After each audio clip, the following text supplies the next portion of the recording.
Oke. Ya di sebelah gua Revi Maskot, legend. Dia dulu pernah ke Mentawai lu ya. Zaman-zamannya Mentawai belum ngomongin tato Mentawai, doi udah pakai tato Mentawai, men.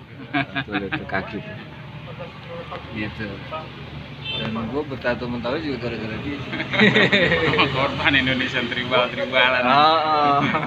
Sekarang kan banyak tuh orang tribal-tribalan sampai semua anak pang semuka-muka tuh Mau cemong-cemongin gitu. Buat takut-takutin orang. Ada juga yang buat nipu, banyak. Ada juga buat nipu. Nah, ya lu ceritain lah soal perjalanan lu dulu ke Mentawai itu 2006. Ya, gue 2004 gue mau ke sana waktu itu. Pas di sana tsunami. Jadi pindah nggak ke situ, pindah ke Aceh. Oke. Terus 2006 akhirnya ada kesempatan ke sana. Itu perjalanan lu seru tuh kayaknya. Seru karena waktu itu kan belum ramai orang ke sono gitu. Orang taunya ke sono setahu gua ombak ya. Memang nggak ada. Bule itu nyarinya ombak. Kalau khusus buat tato memang nggak banyak orang. Ada, cuman nggak ada, mungkin dari para antropolog yang dia ada kajian khusus buat kampus-kampusnya mereka gitu. Jarang itu hitungannya anak-anak biasa yang mau ngelakuin pencarian tradisional gitu. Ya kesana jadinya. Terus perjalanan lo ke sana gimana? Itu kan seru tuh. Tiba-tiba sampai ke Mentawai, terus lu juga tujuan lo kan cuma pengen cari tukang tato kan? Nah, tujuan gue sederhana, pengen membuktikan bener masih ada atau artis gak di sana hitungannya, atau si Kire ya. Kire. Cuman itu aja pengen lihat. Karena kan basic gue fotografi. Ya kan? Dan buat melihat kalau kita melakukan riset tentang tato tribal atau tato tradisi itu, di foto itu susah, nggak ada orang-orang ngelakuin fotografi tentang itu waktu itu. Kenapa gue pengen lihat, ya gue kesana. Sampai sekarang juga nggak ada kan? Sekarang nggak banyak, sekarang Losinan fotografer. Losinan, paketnya juga ada, paketnya ada. Paket artis, paket cabi-cabian. Kacau. Apa. Jadi dulu dong yang cerita masuk banjir. Gue kan belum pernah ke sono. Nyangkut juga enggak, gue cuma sampai Padang doang. Gimana? Ya terus gimana tuh? Ya ke sana. Agak susah nggak tuh untuk nyari si Kirenya gitu? Nyari si Kirenya sebenarnya nggak susah. Yang susah itu kan waktu kita dari Muara Siberut itu kemana? Misalnya ke Manobak atau ke Ugai atau ke Butuy. Nah, itu yang lebih susah karena kan mahal pertama. Nah, kita kalau harus sewa booth waktu itu tuh, kalau sewa kira-kira 1,8 1.800.000 zaman itu memang udah mahal karena kan dipakai bensin kan. Dan kebanyakan agen-agen pariwisata lokal yang kebanyakan mereka ngebawa turis-turis asing buat cari ombak. Kecuali lo mau ngejalanin jalur darat, cuman walaupun jalur darat tetap aja lo lewat sungai-sungai juga.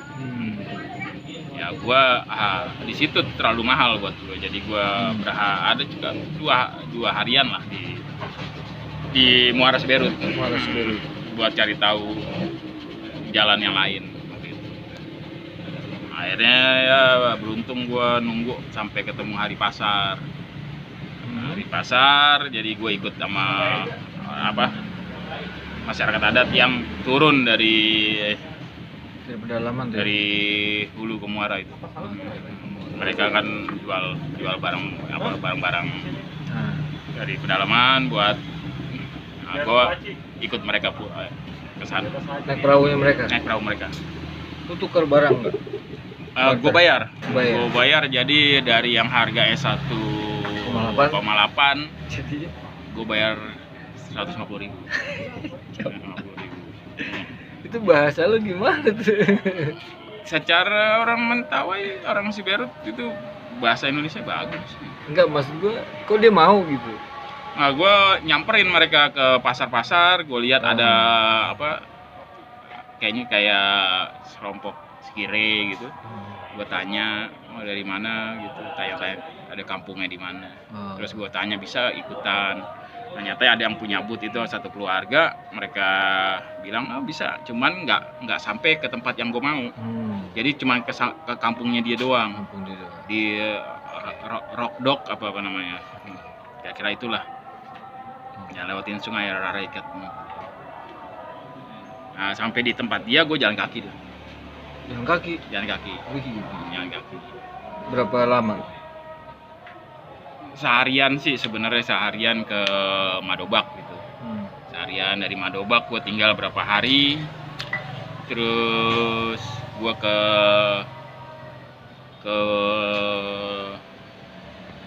Ugai.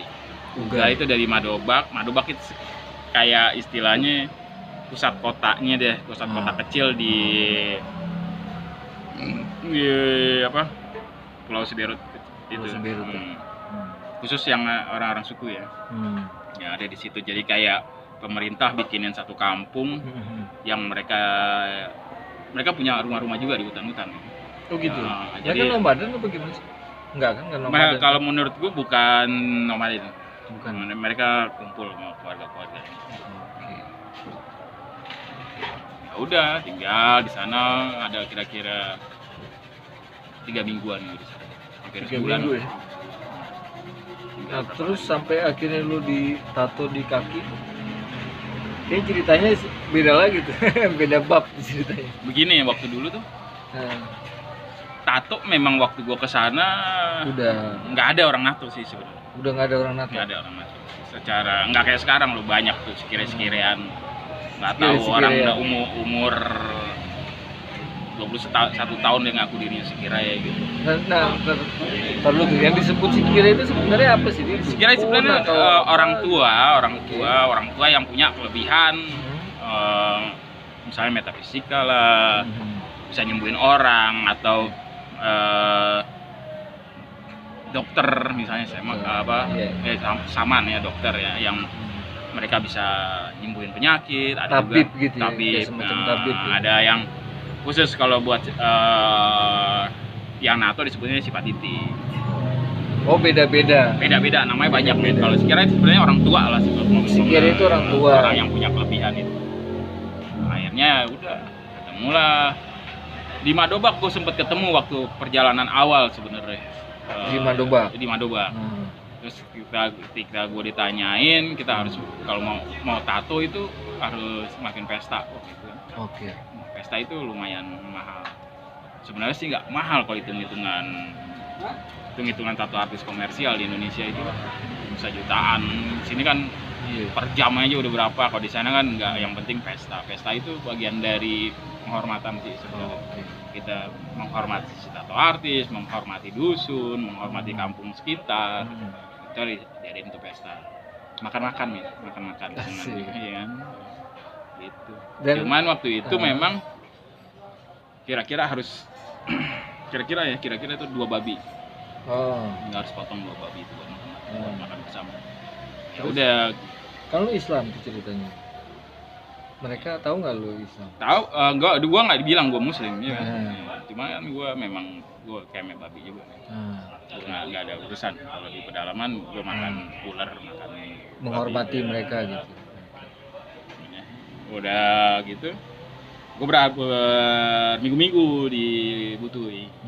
Nama gue kedengeran lah, ada orang kota di Butui berminggu-minggu ngapain itu orang. Suatu saat gue pulang lewatin Madobak. Dari Butui pulang lewat Madobak. Sampai Madobak ditanya, masih mau ditato gak? Itu udah mau pulang tuh? Udah mau pulang, gue udah 3 minggu kan. 3 minggu di sana. 3 3 minggu di sana mau pulang, akhirnya anaknya si Pak Titi ini, anak mudanya ini, karena dengar apa sama gue lumayan dekat gitu, bilang bapak sih mau tuh nato kamu, cuman ya gimana tuh. Gue bilang wah gue sangat mau gue ditato, cuman permasalahannya nggak ada duit buat beli 2 babi gitu. Cuman nyatanya sederhana, yang penting pesta gitu. Yang penting pesta dan makan-makan. Babi itu gue ganti, ditukar sama ayam. Ayam murah. Lebih murah. Yang potong pas sama ya kan, potong-potong makan rame-rame itu dulu. Menghormati ya ditato lah gue tuh. Dan gue sangat senang waktu itu kan, karena oh nyatanya memang masih ada orang yang melakukan kegiatan mentato walaupun bukan anak suku yang ditato. Oke. Hitungannya kan gue di luar suku ya pendatang. Pada saat itu memang ada ketentuan kalau ditato tuh harus anak suku. Kalau secara adat iya, Secara adat harus anak suku. anak suku. Secara adat. Makanya kita harus membedakan mana tato adat apa tato Tradisi. kayak gue ini bukan tato adat, walaupun ditato secara adat menurut mereka, tapi di gue nya di badan gue itu bukan tato adat. Di badan gue ya gue pengarsip tato purba aja. Oh. Udah di sana pun waktu gue ditato, nyatanya anak-anak sekolahan yang kira-kira umur kelas 6 SD gitu, itu baru pertama kali melihat kegiatan itu. Oh iya. Cukup panjang. Jadi mereka baru melihat itu ada ritual, ada penatoan. Jadi gue ditato ini benar-benar di tengah kota. Oh gitu. Hitungnya di kota kecilnya itu yang disebut kota Mandobak itu untuk mereka ya. Pada saat lo ditato sebelumnya belum pernah. Udah nggak pernah ada. Nggak pernah ada. Lu mau ulang lagi tuh ya? Nah, wadah ditato ya. Dan di situ kan tadinya gue pengennya, karena gue fotografer, gue motret, gue pengen ngelihat mereka nato mereka gitu. Aslinya lo maunya begitu. Nah, cuma nggak ada kondisi itu. Semua orang-orang muda waktu itu di sana tuh maunya ditato pakai mesin. Oh. Mau mesin. Gambar-gambar itu naga, Cewek. cewek. Nah itu. Dia nggak mau ditato pakai hand tapping. Oh. Pada saat itu ya? Nggak ada yang mau. Beneran nggak ada yang mau. Dan gue pun dibilang Dikatain apa ya? Dibully lah ya? Dibully lah gue mah. Anak di sana. Udah. Oke. Nah, akhirnya ya gitu, habis gue ditato dan Lu ngerasain meriang-meriang? meriang pasti, karena itu tulang kering waktu itu. Tulang kering. Kondisinya ya itu pakai jarum satu, pakai jarum Apa sih? Peniti. Pakai peniti. Cuman menarik buat gue karena itu kan pakai peniti, terus apa? Tintanya itu dari areng Padat panci gitu, okay. sama dicampur sama debu sama tebu, air tebu, air gula, air tebu. Terus mereka pakai apa? Ngegambar itu pakai lidi. Oh iya. Lennya pakai lidi.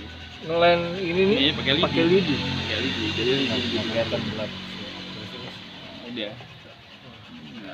Lu nggak ada yang megang ini, nggak ada yang stretching? Nggak kayak tato artis tribal-tribalan di Indonesia tuh ada 2 orang gitu hasil stretching. Di sana nggak ada, sendiri aja. Jago mereka. Jago. Rasanya gimana? Sakit men. Diketok di tulang kering, bengkak di biji. Gila. Ketok tulang kering, kena di biji. Iya. Aduh, Pak. Ya gue dapat foto itu karena gue bikin self portrait gitu. Apa kaki gue motret kaki gue sama si Kire. Ya. Kalau nggak salah foto itu ada di IG lo atau di FB? Ada di IG dan di share sih kemana-mana karena tujuannya kan edukasi. Dan dibebasin gitu siapa dia mau ngelakuin kajian tentang tato atau pakai itu buat tulisan. Ya memang tujuannya pendidikan sih. Dan yang gue tahu abis itu di Jakarta 2006-2007 tuh sedikit banget orang yang masih sangat sedikit, gue masih dibilang orang sarap. Iya, di pasar-pasar gitu, di balik gue nongkrong di mana-mana dibilang sarap. Lo sendiri nganggap gue sarap waktu itu. Gue nggak perlu sarap, aneh aja gitu. Kok mau tato begitu gitu. Pas diceritain akhirnya gue juga mau gitu kan. Udah begitu. Oke, Ya, oke. akhirnya udah yang meriang itu gue balik kan habis ditato. Gue ketinggalan kapal feri, men. Oh, oke. Ketinggalan, jadi gue harus nunggu. Nyatanya beruntung itu ada kapal kopra yang mau ke Padang. Kelapa Itu kopra itu. ya. Oke. Mereka jual itu. Ada. Ada pesan Grab gak? Bentar.